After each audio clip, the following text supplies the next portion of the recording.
on DEVO120, we're in Colossians 3. In Colossians 3, it talks about how we have died and our life is hidden with Christ, and we have been raised with Christ if we're following Him, if He has rescued us.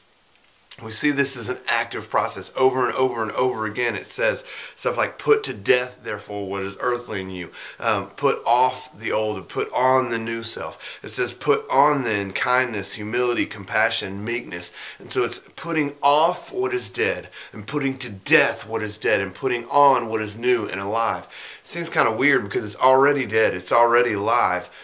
But it's almost like we still have this remnant of what's already dead. And so we've got to tear that off. We've got to pull that off. We've got to throw that, and literally it says put that to death. It's almost as if we're a snake encompassed by this dead skin. And just as a snake, we've got to pull out of that. We've got to rid ourselves of that. After all this action, very intentional action, suddenly we get a word. It says, now let the peace of Christ rule in you, and let the word of Christ dwell in you. So we go from being so active to just letting something happen. It almost seems passive, but in fact it's still active. In fact, this is quite possibly more difficult than putting something to death, is letting Christ rule and letting Christ dwell.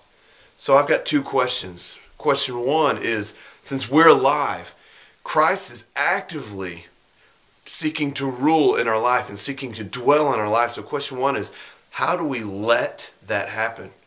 Let me know on the blog below, how do we let that or allow that to happen? Specifically, clearly, how do we let that happen? Question two is, what does it mean for Christ to dwell in us? What does it mean for Christ to come and dwell in our lives? What eventually do we become if He dwells in us? Like, how does He dwell in us?